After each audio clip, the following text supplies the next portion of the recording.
Hi guys, good morning. Welcome back to my channel. এটি আমি যোৱাকালি হৈ যোৱা সাইক্ৰোমেট্ৰিক টেষ্টৰ ওপৰত কিছু কথা আলোচনা কৰিম।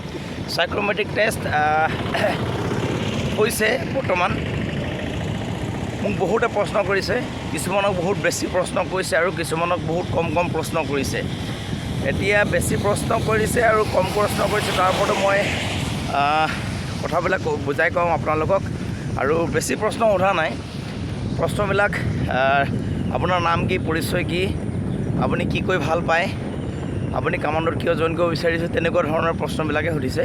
সেইবিলাক প্ৰশ্ন আপোনালোকে ধুনীয়াকৈ ভালকৈ আৰু ভদ্ৰতাৰে কথাবিলাক উত্তৰ দিব, প্ৰশ্নবিলাক উত্তৰ দিব। আপোনালোকৰ কোনো আৰু তেনেকৈ ইমান টেনশ্যন ল'বলগীয়া কোনো কথা নাই। মোৰ ভাইটি এজনে দি আহিছে, কথাবিলাক ভালদৰে বুজাইছে।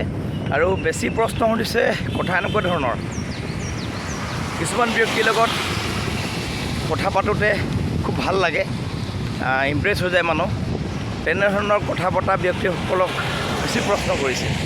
কথা পাতি যেতিয়া ভাল লাগিছে, প্ৰতিটো প্ৰশ্ন যদি শুদ্ধকৈ ধুনীয়াকৈ যদি উত্তৰটো দিব পাৰিছে, তেনেহ'লে তেখেতৰ লগত ডেফিনেটলি কথা পাতি ভাল লাগিবই। আৰু তেতিয়াই 2-4টা প্ৰশ্ন আৰু সোধা যায়।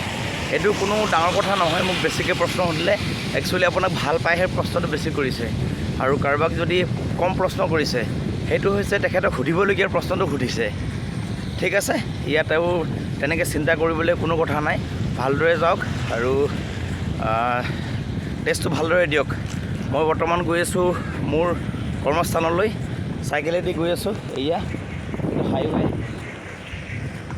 ঠিক আছে, শুভেচ্ছা থাকিল। আজি যাৰ টেষ্ট আছে, গুড লাক।